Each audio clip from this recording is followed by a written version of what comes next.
ez da egia. Momentu honetan, oraindik Miguel Ángel Prats ez daki euskeraz, baina bueno, horretan gaude, agian beste momentu batean hori egingo dugu.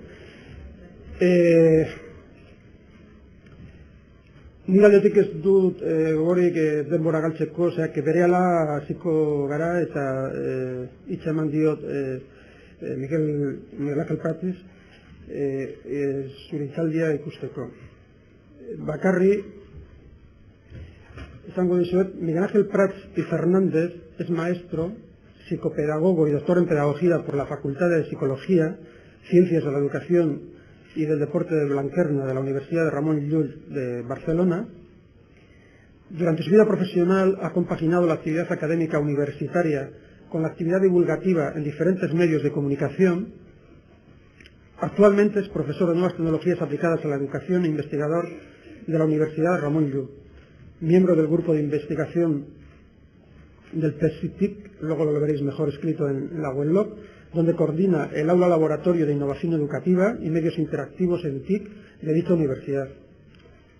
Con X vocal de comunicación del Colegio de Pedagogos de Cataluña y es también colaborador del proyecto Edu21 y de Infonomía.com. Como tenéis todos en la reseña del programa, se trata de reflexionar para nosotros, los que estamos aquí, con vistas de ver lo que se está haciendo en otras partes, de ver lo que nos puede servir a nosotros de iluminación para los proyectos que queremos continuar, seguir desarrollando aquí, del cambio que se está produciendo en la escuela, de ese trasvase, ese cambio que se está haciendo o que queremos hacer de la escuela analógica a la escuela digital fundamentalmente, ¿no? Entonces, como sabéis, el título es un poco largo, pero intenta reflejar todo esto. Retos, límites y posibilidades de la innovación pedagógica con el soporte de las TIC, de la escuela analógica a la escuela digital. Besterik gabe, Miguel Ángel, cuando quieras. Bien, muchas gracias, Víctor, por tu amable presentación. Egunon, buenos días. La verdad es que he visto que en el programa la conferencia tenía que ser en vasco y como aterricé ayer en avión, la única lección fue nocturna y me quedé con Egunon, o sea que es una lástima porque ya me hubiera gustado hacerla en euskera. Dicho esto, sí que quisiera seguir antes los sabios consejos de Séneca, cuando dice que es mucho mejor ser agradecidos desde el principio. Y aquí me gustaría de manera pública pues agradecer sobre todo a Antonio Cara la posibilidad de haberme puesto en contacto con Víctor Bermejo, responsable del programa de TIC en Guipúzcoa y de las Berritxagunes. Por lo tanto, muchas gracias por estar aquí con ustedes. Miren, tengo bastantes cosas que explicarles que tienen que ver sobre el binomio nuevas tecnologías y educación. Y he intentado ordenarlas bajo estos epígrafes porque el tema es muy complejo, es bastante complejo. Y no me van a oír mucho, sobre todo, hablar en términos técnicos, porque no se trata de una conferencia tecnológica, sino sobre todo de los límites, de los retos y de las posibilidades de las nuevas tecnologías aplicadas a la educación. Así que les voy a explicar exactamente cómo he dividido la conferencia para que se puedan un poco también ubicar en cada uno de los puntos que les voy a tratar. En primer lugar, sí que me gustaría empezar un poco hablando sobre el contexto en el cual nos encontramos. Yo les voy a poner algún ejemplo en el que, a mi modo de ver, a mi modo de entender, parece que estamos viviendo una situación muy parecida a la que se vivió en su momento cuando se inventó la imprenta o el teléfono. Y les voy a poner ejemplos al respecto. Y quisiera empezar con algunas consideraciones previas que son importantes a tener en cuenta cuando se trata de tratar el tema de las nuevas tecnologías aplicadas a la educación. Algunas consideraciones que tienen mucho que ver, sobre todo, en principio, cómo utilizan los niños las nuevas tecnologías y cómo las utilizamos nosotros. Pienso que esto es clave. En segundo lugar, me gustaría hablar de los 7 pecados capitales. Y les he puesto una pequeña metáfora porque hay 7 pecados que me gustaría comentarles, en los cuales nosotros en Barcelona, en Cataluña, en nuestra universidad, hemos caído en ellos. y por lo tanto al menos decirles por dónde no tienen que ir, o al menos decirles cuáles han sido nuestros errores, porque nosotros lógicamente pues hemos tenido errores para poder sobre todo ir adelante.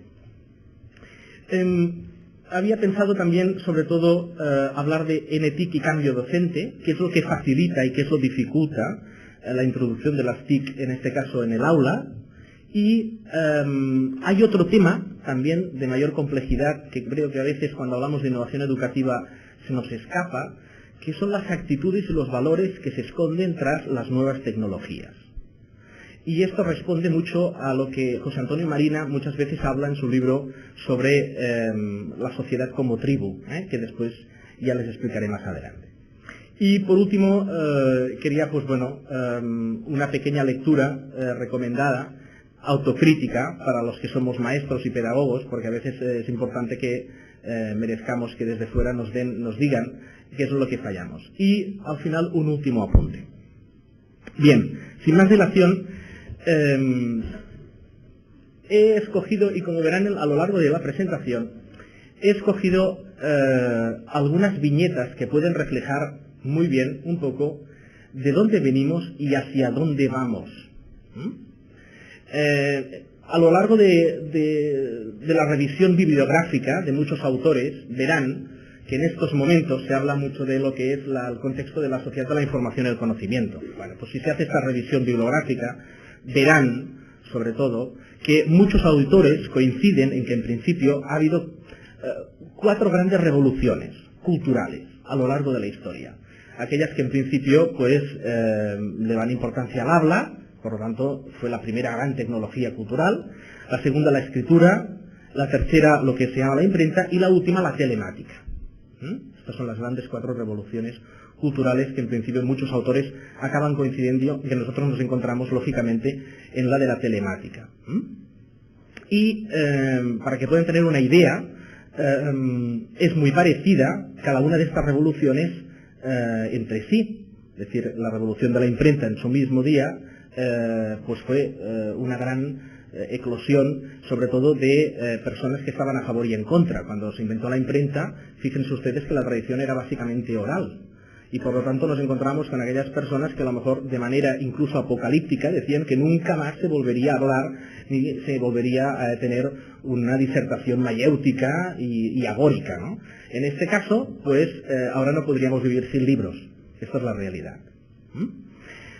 Si hacemos otra profunda también revisión bibliográfica sobre, en principio, en dónde nos encontramos en estos momentos, salvo algunas excepciones, y ahora verán por qué, de manera anecdótica también, verán que, en principio, también se dice que ha habido 3 grandes revoluciones económicas y de poder. La primera, la que tiene que ver con la de la tierra, que curiosamente no deja de ser también paradigmática porque ahora es importante, ¿no? El tocho, no deja de ser importante de económica y de poder. Pero bueno, en cualquier caso, a lo largo de la historia de la humanidad, ahí ha estado el poder de la tierra, el poder de la producción, y ahora nos encontramos que quien manda es quien tiene la información.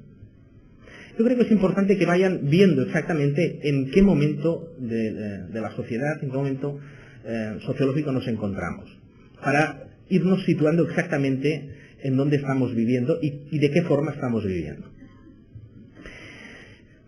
Miren,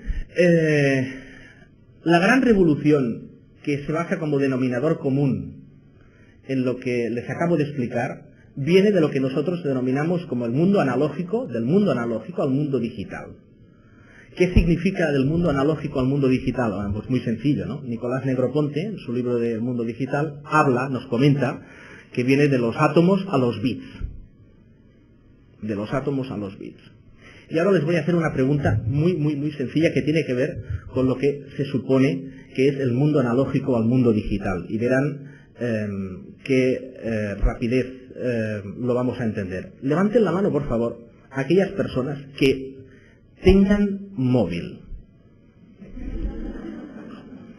Lo haremos al revés. Levanten la mano aquellas personas que no tengan móvil. 1, 2, 3, 4, 5. Bien, supongo que debe ser por principios, por no querer gastar, para que no. Pero bueno, podríamos decir que alrededor de un 95% tienen móvil. Fíjense ustedes porque es el cambio más paradigmático que hemos vivido a lo largo de estos 10 años, ¿no? Hace aproximadamente unos 20 años, si alguien le hubiera dicho que ustedes llevarían un pequeño teléfono móvil en el bolsillo y que podrían hablar desde cualquier sitio, con cualquier persona del mundo, en cualquier momento, bueno, siempre que haya batería, cobertura y saldo, pero en cualquier caso, si les hubieran dicho esto, no se lo hubieran creído y hubieran tachado incluso de visionario a aquellas personas que le hubieran dicho esto. Bien, pues pregúntense por qué tienen móvil. Y la respuesta será porque es flexible y se adapta a las necesidades de poder comunicarse con cualquier persona. Y esa es básicamente la respuesta. Pues esto es lo que es el mundo digital, el mundo de la flexibilidad, de lo que en mucha literatura también podrán encontrar como la ruptura entre el espacio y el tiempo. La ruptura del espacio y del tiempo. ¿Y por qué les explico esto? Les explico esto porque en nuestra cultura escolar no existe en absoluto la ruptura del espacio y el tiempo. Les voy a poner un ejemplo muy sencillo también. Probablemente de aquí a unos cuantos años nuestros nietos nos van a preguntar si nos teníamos que esperar hasta las 10 de la noche para ver el partido de fútbol o bien ver aquel programa favorito. Nos lo van a preguntar. Y hemos de estar preparados para responderles con una cierta solvencia.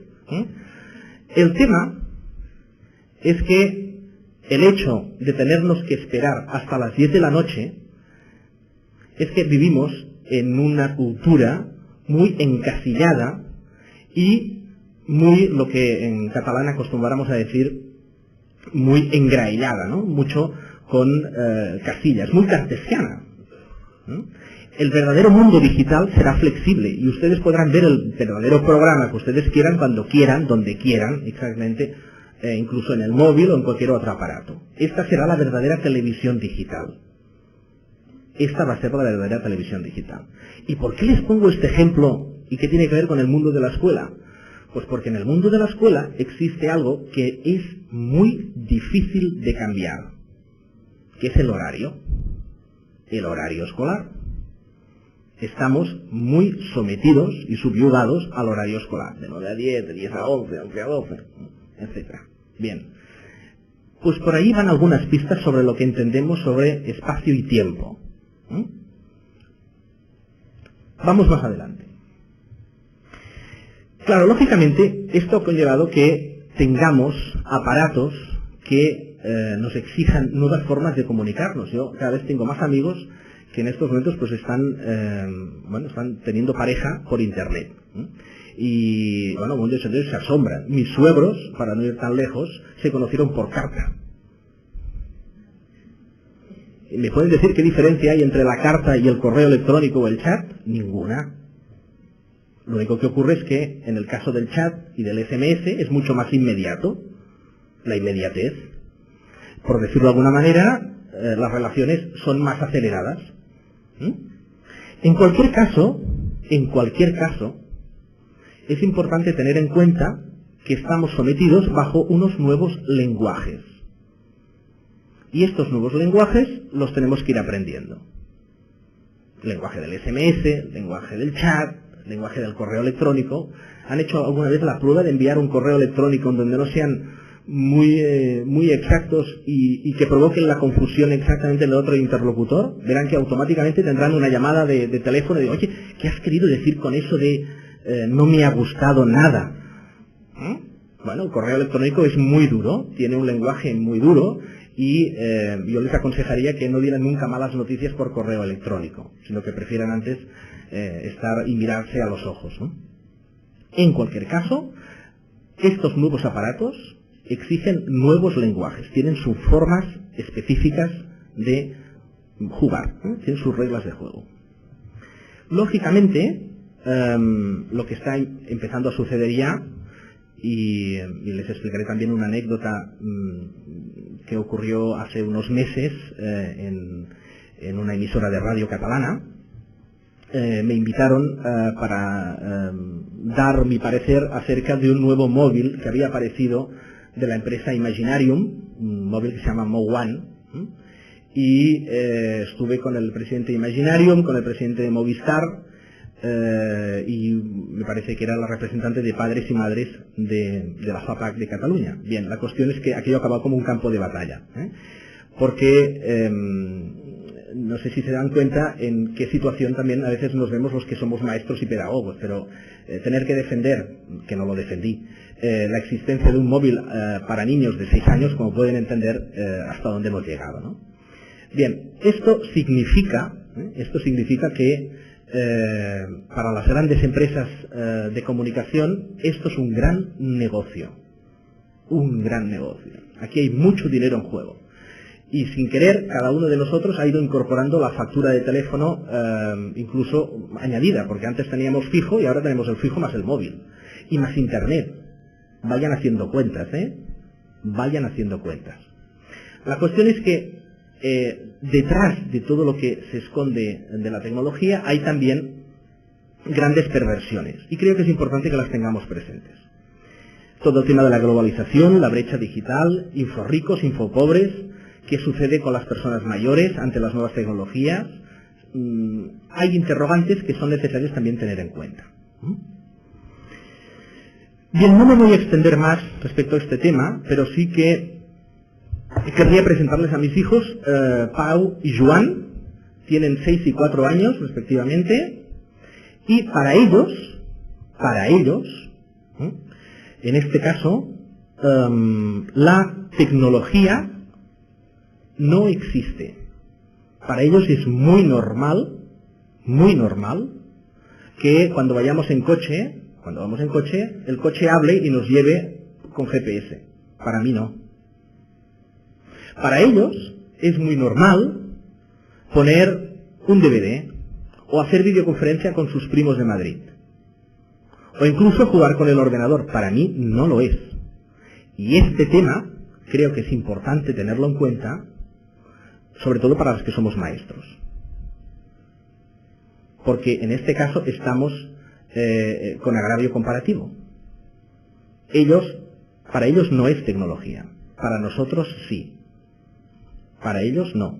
Ellos programan el vídeo de una manera muy sencilla, conectan el ordenador, encienden internet, etcétera, etcétera. Para nosotros evidentemente que no. A nosotros nos ocurre como esta viñeta de Forges, ¿no? Dice, oiga, esto portátil tiene quintoconio distancial plus casi para internet.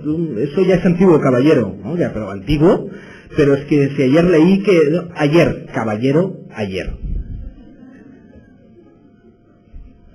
Y este es el tema de la tecnología. Es decir, la tecnología solo lo es para aquellos que han nacido antes que ella. Y tener en cuenta este punto creo que es básico para saber exactamente en dónde nos encontramos. Va a pasar a lo que le ocurre a este pequeño profesor que cuando sale de su casa cada vez se va convirtiendo o se va viendo como más paleto, ¿no? Diciendo, bueno, exactamente qué es lo que voy a hacer, en clase. Esta es un poco la imagen que algunos de los profesores acostumbran a tener cuando van viendo que se van incorporando la tecnología. Van viendo que a lo largo de la presentación les voy a ir poniendo algunas viñetas que son muy representativas de lo que puede, en este caso, llegar a ser la imagen que podemos tener de nosotros. Si alguna autocrítica tenemos que tener los maestros, es que nos queremos muy poco, tenemos una baja autoestima y a veces parece que lo que hagamos no es importante. Y yo creo que es necesario decirlo, más que nada porque ya va siendo hora que también tengamos una voz muy representativa en algunos sectores de la sociedad. Bien, el segundo tema es algo en el que muchas veces creo que también se esconde bajo el inconsciente cuando tenemos las nuevas tecnologías. Fíjense, en un simposium, como pueden ser estas jornadas del 2002, ¿no? Hay alguien que dice, bueno, esto de la enseñanza asistida por ordenador está muy bien, ¿no? Pero jamás sustituirá la figura del profesor. Esto lo decimos todos, ¿no? Bueno, este entorno, aquí Moodle, aquí Blackboard, pero jamás esto va a sustituir... No, claro, el que está al lado piensa, En el simposium que se hizo en el 1450, claro, un monje le decía al otro, se llama imprenta, parece eficaz, pero jamás podrá sustituir la figura del copista. Claro, el copista ya no está, ya no existe. Y aquí, a veces también tenemos, en ese pequeño inconsciente colectivo, el hecho de que estas herramientas puede ser que nos vayan a sustituir. Y ese miedo, que de otro modo también hablaremos más adelante, veremos también cómo se puede en este caso canalizar, ¿no? Les ponía que recordemos también que la historia de la comunicación nos ha demostrado que los medios son complementarios. Ni la radio acabó con los periódicos, ni la televisión con la radio o el cine, ni el cine con el teatro, etcétera, etcétera, etcétera. Por lo tanto, cada medio, cada canal va encontrando lógicamente su sitio. Ante esta situación también es verdad que delante de la tecnología existen posturas apocalípticas e integradas. Hay gente que esto le gusta y hay gente que no. Y esto es importante tenerlo en cuenta. Y eso quiere decir que en un claustro de una escuela es posible que haya alrededor de un tanto por ciento de profesores que no quieran entrar porque no les gusta. Y creo que es importante respetarlo. Lo que pondría en la otra parte de la balanza es si vale la pena hacer el esfuerzo de cara a los chavales que tenemos que formar.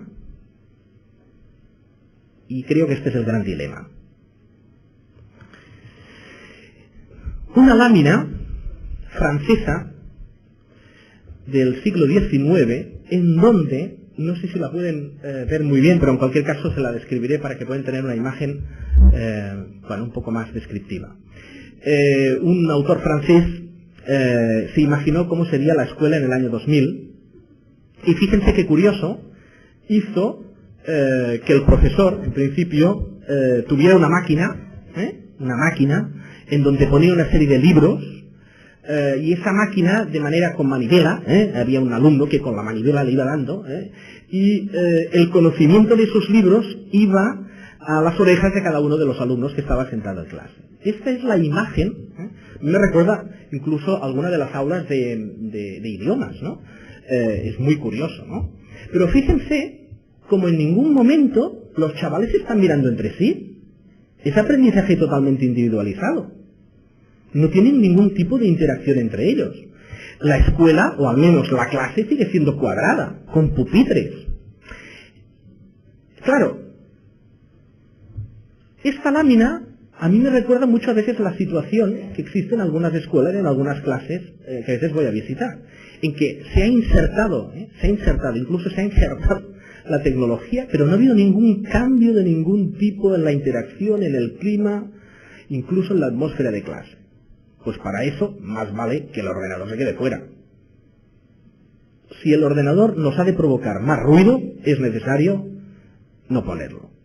Si el ordenador ha de provocar realmente un cambio pedagógico, vale la pena. El ordenador es un medio más. Es el pretexto, es la excusa para poder ponerlos a la altura de las circunstancias en estos momentos. Si nos tendríamos que quedar con esta frase, esta me gustaría que fuera incluso el colofón. El ordenador no va a cambiar absolutamente nada. Somos nosotros los que tenemos la oportunidad de cambiar porque es el pretexto y la excusa para motivar a nuestros alumnos de cara al aprendizaje. Este es el gran tema. Vamos adelante. Les decía también que hablar de innovación pedagógica implica ir más allá, como les pone en el texto, de la simple incorporación de la introducción de las TIC en el aula. No porque tengamos 2 tablets y una pizarra electrónica digital, estamos hablando de innovación. Es que a lo mejor vamos a repetir la clase más clásica, más tradicional de toda la vida, con eso. No, oigan, lo que es importante es que la pizarra sea capaz de generar nuevas actividades que están más a la altura de las competencias, ya está la palabra, que tienen que adquirir los chavales al acabar el ciclo o la etapa. Y es el pretexto para que nosotros podamos renovar muchas de nuestras rutinas. Y después iremos más adelante respecto a este tema. Claro, hay otro tema, ¿no? Yo no sé si ustedes, supongo que sí, porque venir al País Vasco siempre es como, yo me encuentro como en Cataluña, porque tenemos muchas cosas en común, muchas cosas en común. Y una de estas cosas en común es ver cómo a veces los medios de comunicación falsean y manipulan la información. Y yo creo que va siendo necesario ya tratar este tema en la escuela. Y aquí les hablo de es necesario integrar de manera natural y cotidiana en la escuela una pedagogía de los medios de comunicación. Hace poco, supongo que ustedes estarán también informados respecto a este tema, salió un reportaje de Telemadrid en donde se hablaba sobre el uso del catalán en Cataluña. Claro, yo este reportaje, ¿saben lo que he hecho? Lo he trabajado en clase. Lo he trabajado en clase con mis alumnos universitarios, porque valía la pena trabajarlo. ¿Por qué? Porque era un documento excelente para poder ver la manipulación informativa que había en ese reportaje. Y a los alumnos también se les tiene que enseñar cómo manipulan los anuncios. Y ahí hay un filón. Hay un filón. Los anuncios, los reportajes, etcétera, permiten, son el pretexto y la excusa para que se den cuenta los chavales en qué tipo de sociedad están metidos. Un poco la selva. Y hay otro tema también. Hay otro tema que tiene mucho que ver con la autoridad moral que tenemos ante ellos.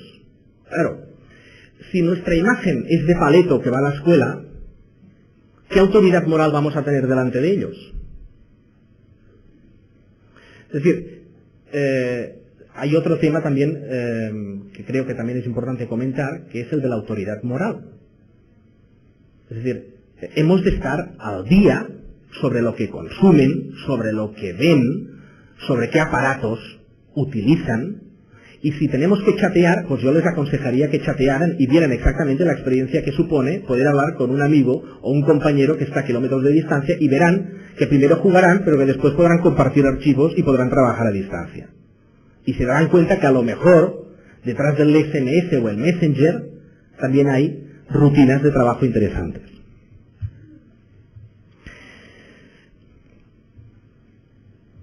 Claro, esto es el tema que les decía, ¿no? Papá, Google ha comprado YouTube. Claro, si papá dice, ¿qué? Si papá o el maestro, ¿no? Si el otro dice, ¿qué te había dicho? Ni puñetera idea, me debes 5 euros. ¿Cómo vamos a poder hablar con ellos en el lenguaje que utilizan si no somos capaces de poder entender exactamente qué consumen, qué ven y en este caso qué utilizan? Ellos están utilizando otro lenguaje, otra manera de comunicarse. Bueno, y esta yo creo que es la más evidente de todas, y ahora aquí no se me vayan a ofender, bueno, no nos vayamos a ofender, porque es una gran autocrítica. Ustedes conocen que en Internet existe una web que se llama elrincondelvago.com. Y yo les voy a hacer la gran pregunta. ¿Quién es más vago? Se van a preguntar, ¿por qué? Porque el Rincón del Vago es un servidor en donde se almacenan los trabajos que están mejor puntuados de todas las escuelas de España. Y la pregunta es, ¿los alumnos han sabido aprovechar la tecnología para darse cuenta que llevamos 25 o 30 años pidiendo exactamente el mismo trabajo? Claro, como comprenderán, los chavales no son tontos. Han montado un servidor, te han dicho, la Celestina, bueno, ya verás tú, la Celestina. Y en vez de hacer trabajo en grupo, hacen lo que se denomina el trabajo en grapa. Imprimen y lógicamente lo entregan al profesor. Este fue el caso de un asesoramiento que nos pidió una escuela en donde se dieron cuenta, profesor de la ESO, de tercero de ESO, en donde se dio cuenta que lógicamente la mayor parte de los trabajos que le entregan sus alumnos, aparte de estar plagado de faltas de ortografía, porque les puedo decir que lo que hay en el Rincón del Vago no está incluso ni bien puntuado, era todo de este tipo de servidor. Bueno, pues con este asesoramiento le dijimos al profesor en cuestión que cambiara de estrategia. Y ahora verán ustedes cómo se da la vuelta, en principio, al calcetín. Les dijo, vamos a hacer un trabajo sobre el Quijote. Claro, algunos se miraron en clase como diciendo, bueno, si son los que hay más hits, ¿no? Incluso, son los que tienen más hits, son los que tienen más hits. Claro, algunos de ellos se miraron y dijeron, ¿cuándo, profe? ¿Cuándo lo tenemos que entregar? Los más diligentes, claro. Y ocurrió que el profe les dijo, sí, pero esta vez lo vamos a hacer de manera diferente. Vamos a ir a la clase de informática, era una escuela que aún tiene la clase de informática, que de esto también hablaremos más tarde, y vamos a conectarnos al rincón del vago. Claro, fíjense ustedes, ¿no? Profe, ¿tú también lo conoces? Dijo, sí, lo conozco. Y vamos a ir y nos vamos a dividir en grupo y vais a seleccionar los trabajos del Quijote que traten este tema y tal. Bien, bueno. Los chavales ya estaban mosqueados porque ya los habíamos dejado fuera de juego. Lógicamente, esto que les estoy explicando aquí tiene bastantes sesiones previas de trabajo para que el profesor sabía qué trabajos se tenían que seleccionar previamente, porque aquí había truco. Bien, total que a partir de la tarea encargada, en este caso al profesorado, pues lógicamente los alumnos empezaron a trabajar por grupo y salieron los trabajos que tenían que salir.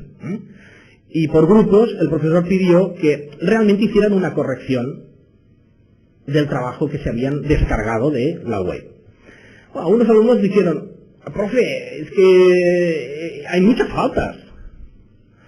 Profe, este trabajo que está apuntado como 9, faltan muchas imágenes e incluso hay una descripción muy sucinta de lo que es el Quijote y cómo es. Esto no está muy bien. Vamos a ver. Rehicieron todos los trabajos que estaban descargados de la red. Y trabajaron el Quijote. Utilizaron Internet. Y los chavales se lo pasaron en grande.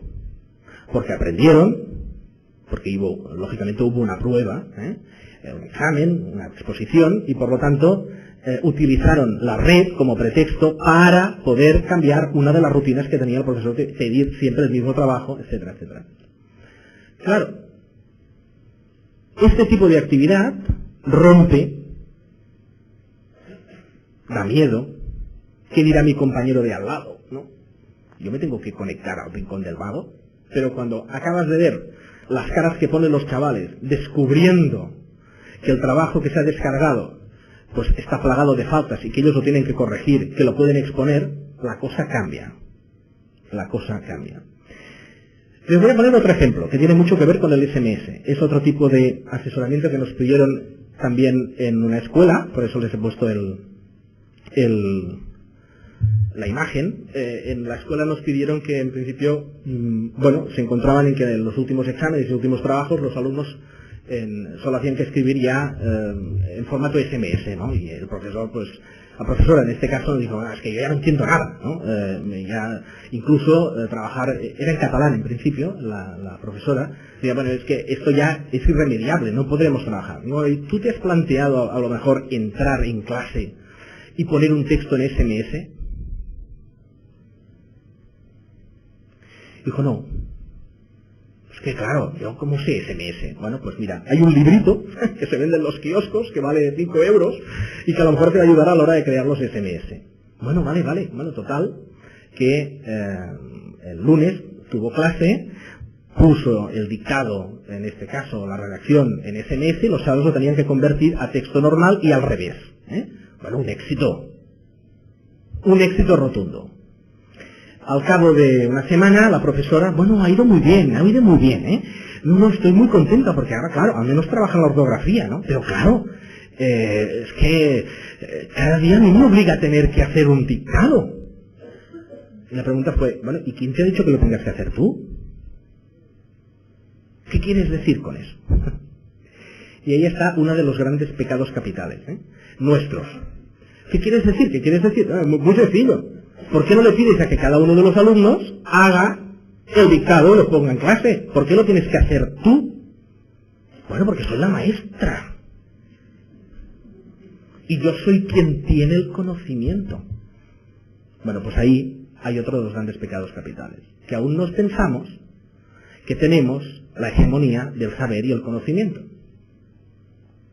Y a lo mejor hemos de estar pues planteándonos hasta qué punto se tiene que bajar de la tarima y trabajar con ellos.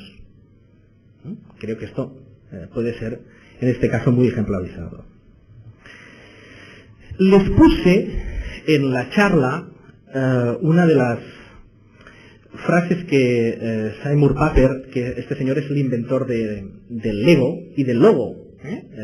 Los juguetes de Lego fueron inventados por el Institute Massachusetts of Technology, el MIT, y este señor fue el inventor del juego de Lego. Lego salió de allí. Igual que el logo, el lenguaje este de la tortuguita, que hace unos cuantos, bastantes años, en la exposición esta que teníais ahí de ordenadores, algunos de ellos servían para jugar con una tortuga que daba vueltas por la pantalla, trabajando pues los micromundos y los procedimientos, etcétera. Bien, pues este señor, en una de sus conferencias, en uno de sus artículos, decía que el usar una conexión a internet en el aula para ayudar el currículo de matemáticas de una clase de cuarto grado es algo muy bueno, háganlo sin dudar a dudas.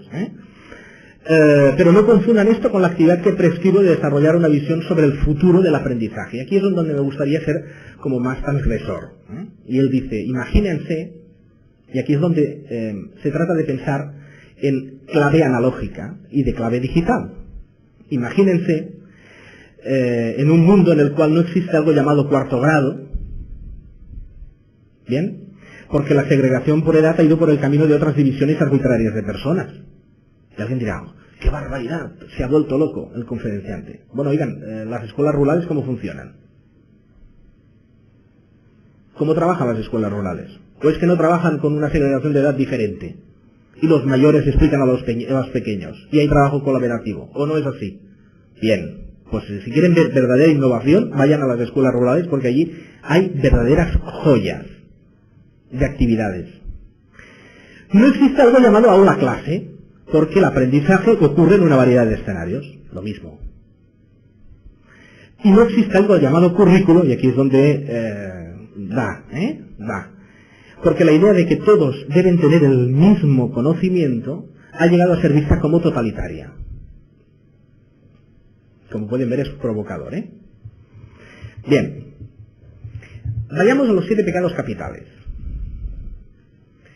Y son preguntas, interrogantes, que tienen mucho que ver con el nuevo modelo educativo que todos andamos buscando.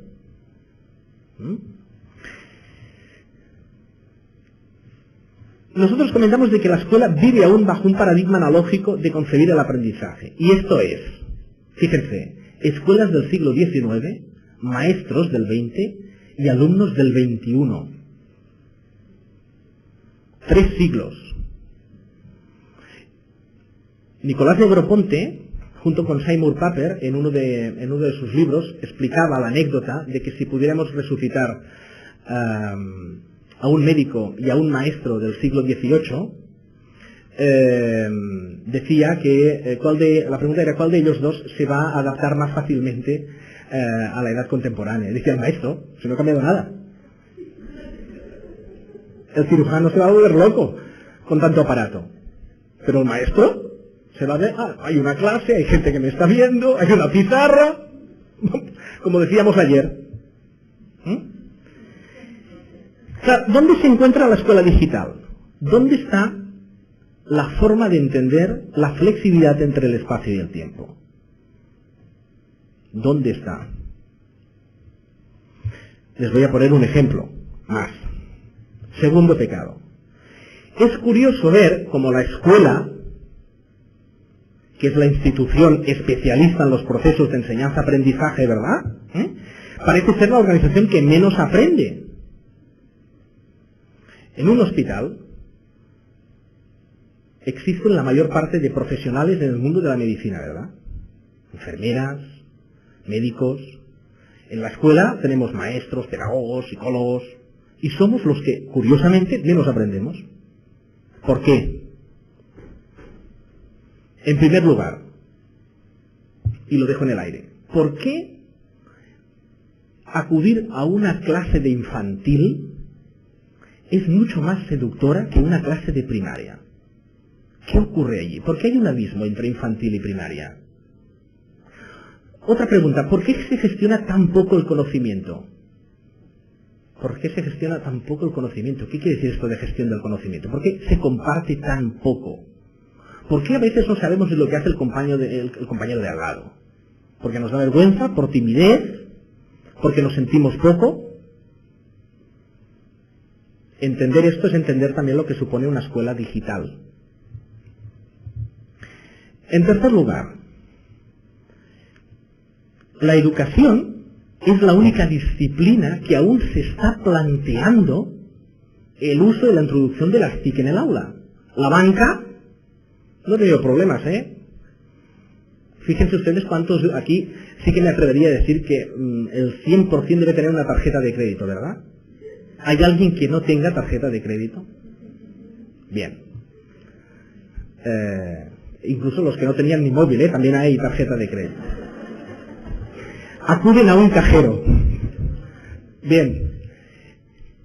En este sentido, es curioso como los maestros, los que estamos más incluidos en el tema de la escuela, aún nos estemos planteando, lógicamente, si vale la pena o no el uso del ordenador. Hay otros sectores que ni se lo han planteado y lo han introducido directamente. Lógicamente, las TIC aún las estamos viviendo como muy excepcionales y no como aquello cotidiano o invisible. Un cuarto pecado capital. Decíamos, y este es uno de los puntos en el que estamos trabajando también de manera más intensiva, nos hemos dado cuenta en nuestro grupo de investigación CITIC de la Universidad Ramon Llull de Blanquerna que los profesores están agotados ya de cursos en donde el mero uso instrumental de las herramientas, cuando acaban, dicen, bueno, ¿y ahora qué? O cuando llega un aparato a la escuela es, bueno, ¿y ahora qué? Me ha llegado el aparato, lo tengo el ordenador, he acabado el curso de Dreamweaver, bueno, ¿y ahora qué? ¿Y ahora qué? Esta es la eterna pregunta, ¿y a la hora qué? Bueno, nosotros hemos estado trabajando en un modelo que nos ha ayudado mucho a entender de qué forma se pueden integrar mejor las TIC en el aula.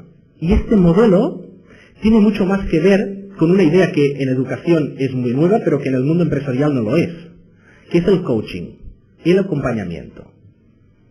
Y esto significa que en nuestra universidad, y en este caso en nuestro grupo de investigación y asesoramiento, lo que hacemos no son cursos cerrados de 20, 30 o 40 horas, sino que lo que hacemos, si alguna escuela quiere hacer asesoramiento en la introducción y en la innovación TIC, es acompañarlos constantemente en el uso. Y eso significa que nos ponemos a su lado. Y eso significa que le pedimos permiso para conocer cómo trabaja. Y eso significa que lo que hacemos es verlo semanalmente y de qué forma puede introducir, según el grupo y según la idiosincrasia de su centro y de su manera de trabajar, las TIC en el aula. Y esto de momento nos está resultando. Los índices de satisfacción son mucho más elevados que los de hacer única y exclusivamente cursos cerrados. No estamos diciendo que en principio no tengan que hacer cursos cerrados. Se hacen, pero cuando se lleva un cierto tiempo de asesoramiento y acompañamiento en la innovación. Y esto nos está funcionando.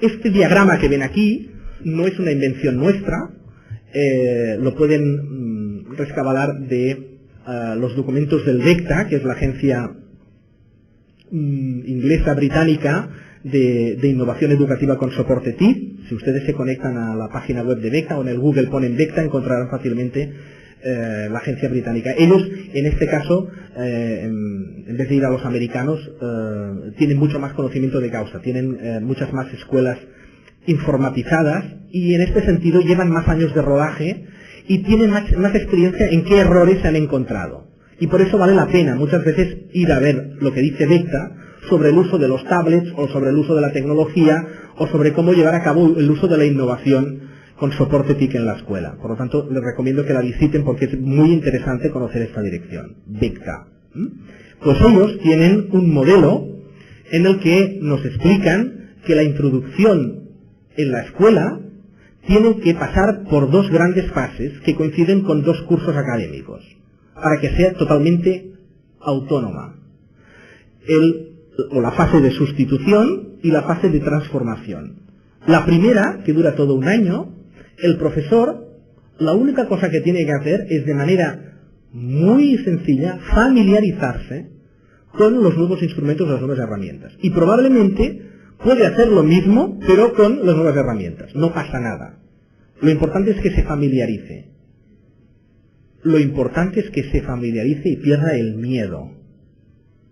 Y en segundo lugar, el segundo año, hay un proceso de transformación, en donde aquí sí empieza a cambiar algunas de las rutinas que lleva a cabo, lógicamente, con el uso de la tecnología. Bueno, en el caso de Vecta y en el caso de este documento, que ya os pasaré directamente, le daré a Víctor directamente la referencia, podréis leer exactamente con mucho más detenimiento lo que explica.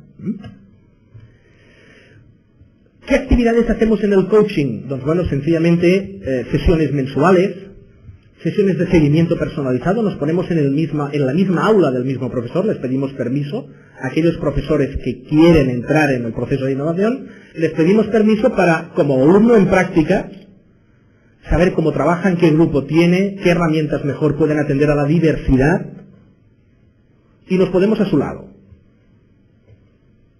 Hacemos sesiones de acompañamiento en aula ordinaria, lo que les decía, sesiones intensivas o monográficos, estas son más formativas, actividades de sensibilización del profesorado, jornadas y encuentros de gestión del conocimiento, que se expliquen cómo hacen según qué tipos de rutinas, porque nos hemos encontrado que hay veces cuando haces una pequeña feria de conocimiento, que es como así lo denominamos,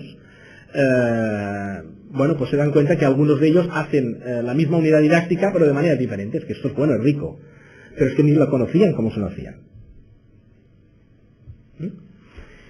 Helpline, es decir, dejamos un teléfono incluso para que nos puedan llamar si es necesario. Asistencia remota, esta es una de las opciones que más me ha gustado, de manera que ellos nos pueden pedir ayuda y de manera remota nosotros podemos gobernar y controlar el ordenador. Y podemos ver exactamente lo que ocurre. Y dice, mira, me he encallado en este paso. Bueno, pues espérate que te voy a dar una ayuda. No hace falta ir al centro tampoco, sino que de manera remota, lógicamente, podemos darle una mano.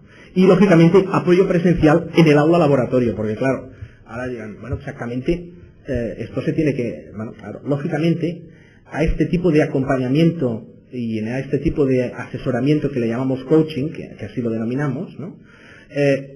Tiene su razón de ser porque hemos ideado también la forma de que la escuela disponga de un espacio para que los profesores de manera reservada y privada puedan ensayar rutinas con personal específico, puede ser del coaching, y por lo tanto puedan allí, pues bueno, probar y equivocarse. Esto que les comento, la verdad es que ha ido muy bien, porque no había en la escuela ningún tipo de espacio de simulación. Nosotros muchas veces cuando explicamos precisamente este detalle, nos centramos en que, de la misma forma que un piloto de avión, antes de coger un avión comercial es capaz de hacer 600 o 700 o 900 o 1000 horas de vuelo en un simulador, nosotros creemos que el uso de la tecnología en el aula también pide horas de simulación. Horas de ensayo y error. Y esto sucede también porque existe un aula y un espacio en donde puede, en este caso, el profesor, pues tener a mano, poder trabajar con otro compañero y trabajar en este sentido. Espacios que permiten, como les decía, reducir el efecto demo, ¿no? Aquello que cuando quieres trabajar con una tecnología, pues basta para que quieras trabajar con ella, ya no funciona, ¿no? Nosotros también creemos que hay una vaga definición de un modelo de capacitación digital. Creemos que de una manera muy seria es importante ya que exista un modelo de capacitación o acreditación o certificación en competencias digitales que vayan más allá de utilizar el Word y el Excel, que son importantes, pero que tienen que ir más allá. Sobre todo en procesos que van más en las competencias propias que se requieren para vivir autónomamente en la sociedad del conocimiento. ¿En qué sentido? En la selección y búsqueda de información. Y aquí no nos quedamos solo con ir al Google, sino de qué manera se puede tratar la información, de qué manera se puede gestionar, etcétera, etcétera, etcétera. Y por último, el séptimo, que es el que les decía anteriormente, creo que es importante superar el sentimiento que acostumbra a tener el profesorado de pérdida o duelo sobre su posición hegemónica, ¿no?, ante el saber enciclopédico respecto a las nuevas competencias tecnológicas. En nuestro grupo de investigación estamos llevando a cabo una evaluación de la introducción de las TIC en el proyecto Ponte dos Brozos de la Fundación Amancio Ortega, en Galicia, Arteixo, La Coruña. Bien, pues nos hemos dado cuenta que la introducción de las TIC ha tenido más éxito en aquellas escuelas en donde el claustro, de manera unánime, se ha volcado para introducir las tecnologías. Y en segundo lugar, el claustro ha pedido ayuda a los alumnos para poner el proyector y pedir que le ayude cuando tenga que utilizar la tecnología. El clima relacional, comunicacional, que ha supuesto el hecho de que el profesor baje de la tarima y le pida a su alumno que le ayude a la hora de poner el proyector, ha dado que tiene mucha más autoridad moral para decirle, escucha, tienes que aprender porque yo me pongo a tu lado para aprender también, ¿no? Pues tú ponte a mi lado también para que puedas aprender. Estas y otras más características han hecho también que el modelo de Ponte dos Brozos sea también referente en este sentido.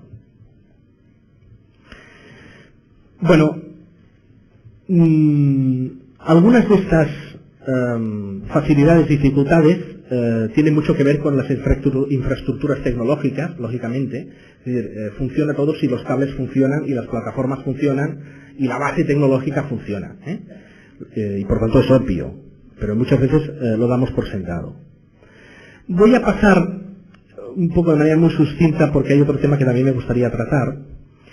Creo que es importante remarcar que como dificultad existen los conocimientos previos y experiencias previas de formación digital por parte del profesorado. Si hemos tenido un claustro de profesorado muy quemado a lo largo de procesos de tecnología y de educación en tecnología, es posible que pues probablemente no los tengamos muy al lado en el hecho de tener procesos de innovación. Hay otro tema que también nos interesa remarcar, que es no tener un soporte técnico adecuado. Muchas veces o tienes que ser amigo del informático para que te ayude o realmente aquello no acaba funcionando. No disponer de políticas, incluso desde la administración, de dotación de tecnología al profesorado, incluso al alumnado. Los partners, empresas externas para crear comunidad, experimentar y investigar, no son muy dadas a poder llegar a algún tipo de alianzas y es difícil encontrar, en este caso, pues partenariados, ¿no? Y otro tema que a nosotros también nos ha hecho pensar mucho, que es que muchas veces muchas escuelas dicen, bueno, pues que aquí no hay proyecto pedagógico de innovación, ¿no? Bueno, pues aquí les diré que caminante no hay camino, se hace camino al andar. Es decir, el proyecto de innovación se construye y se tiene que construir, no es un libro blanco que ya tenga que estar escrito. Hay algunas pistas y las pistas son la evaluación diagnóstica del mismo centro. Pero el libro blanco de la innovación en ese centro es único y irrepetible y por tanto se construye. No existe, se tiene que construir. En este caso, ya para acabar en este apartado, sí que les diré que es importante tener en cuenta un diagnóstico importante del centro, del uso de las TIC, sensibilizar al profesorado, formación selectiva también del mismo profesorado, como les decía, el coaching y por tanto este acompañamiento, darnos un espacio de creatividad para experimentar. Son momentos que hemos de tenerlos en cuenta como para poder experimentar y es importante tenerlo presente. En un clima de confianza y por lo tanto de poder decir, mira, me he equivocado aquí, a ver cómo lo has hecho tú, yo qué he hecho. Incentivar al profesorado. Hay veces que no todo pasa por el cheque o la nómina, sino que hay veces también que las cosas pasan por descargar de docencia al profesorado. Y esto puede ser un incentivo, o jornadas, etc. Hay algunas acciones que a nosotros nos van muy bien, que es creación de pequeños grupos en las escuelas, a partir de estos coachings, que se llaman SOPTICs, son servicios de orientación pedagógica en tecnologías de la información y la comunicación.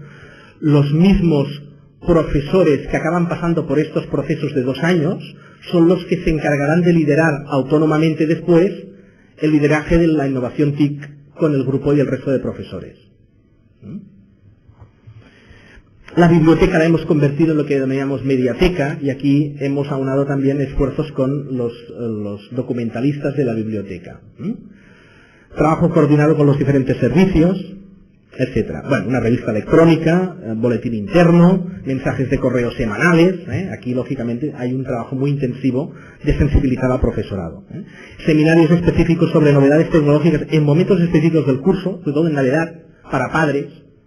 Aquí nos ponemos de acuerdo con las AMPAs para un poco, bueno, qué pistas, qué ocurre, ¿no?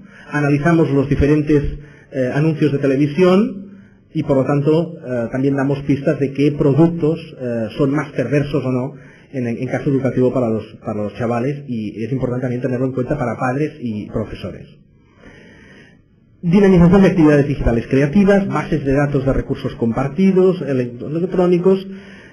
Cuando hablábamos de la escuela digital, es aquella escuela que lógicamente también encuentra complicidades entre las asignaturas, proyectos comunes, e-twinning. Empezar a digitalizar horarios y espacios, ferias de conocimiento y estrategias en la búsqueda de información. Y lógicamente en estos espacios de experimentación que les decíamos como aulas laboratorio. Lógicamente, como la presentación la van a tener, y la voy a ceder lógicamente a Víctor para que la puedan colgar y puedan ver exactamente algunas cosas, sí que me gustaría acabar en este minuto de cortesía, Víctor, con un tema que sobre innovación tecnológica también hemos de tener en cuenta qué es lo que los chavales tienen en casa. Cada vez se va acercando más a lo que son los fortines, fuertes tecnológicos. Ahora los chavales tienen la pequeña televisión en la habitación, la PlayStation en la habitación, el ordenador en la habitación, y se está creando allí un fuerte, un fortín tecnológico cada vez más duro, ¿no? Bueno, yo creo que lo que dice Marina, ¿no? Para educar a un niño hace falta la tribu entera. Y ahora les voy a poner una serie de viñetas que también nos van a ayudar mucho a entender exactamente qué es lo que se entiende y qué esfuerzos hemos de tener en cuenta a la hora de trabajar bajo el prisma tecnología e innovación. Fíjense, ¿no? Hoy tampoco has traído los libros, Vanessa. Dice, pues no. ¿Y a tú qué aspiras en la vida? Yo, a ser famosa, ¿no? Pero para ser famosa tendrás que aprender algo, hacer algo, ¿no? Profe, usted mira la tele, ¿verdad? No mira la tele, ¿verdad? Claro, claro. ¿Qué modelo tenemos? ¿Qué modelo tenemos? ¿Qué modelo tenemos? Este es un tema. Segundo tema. Claro, ¿por qué no funciona el sistema educativo, no? Dice la administración porque la administración desconfía de los profesores. El profesor porque el profesor desconfía de la administración. Los padres porque los padres desconfían de la administración y de los profesores. Dice, y el alumno, y porque los alumnos no desconfían de nadie porque tanto les da todo.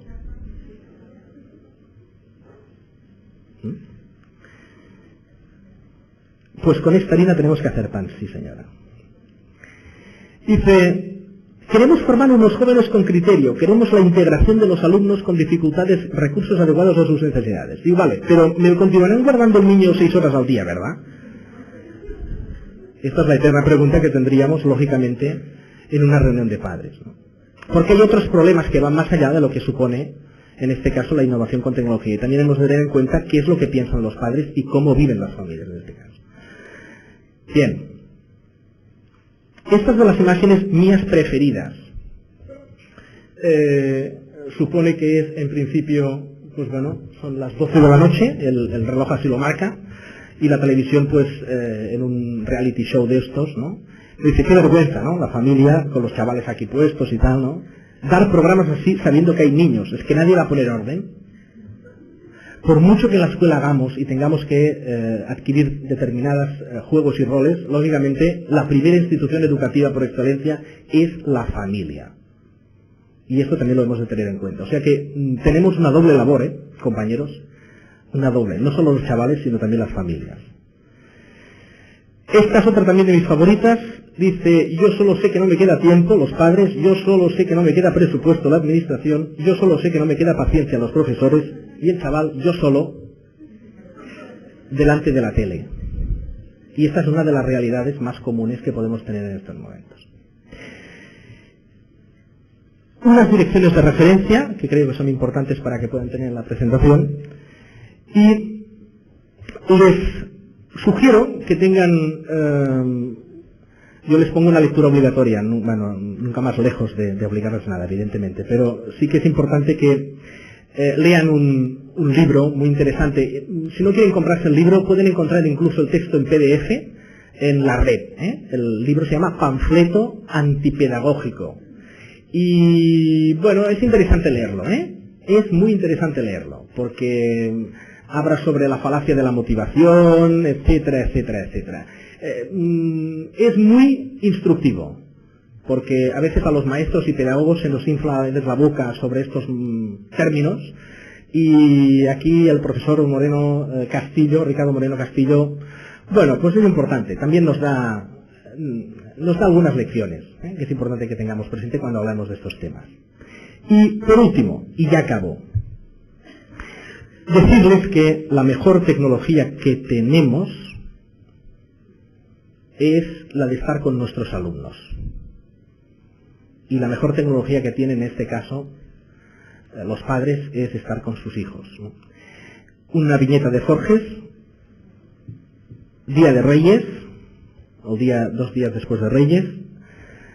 ¿Qué te han traído? Pues a mí un ordenador nuevo, una impresora a color, 35 juegos de la Game Boy, el láser, la estación, el equipo de buceo, el traje del Madrid, la colección de vídeos. Y a ti, dicen, mi papá y mi mamá me han dado besos. Dice, ¡jo, qué suerte! Muchas gracias. Mila Esker.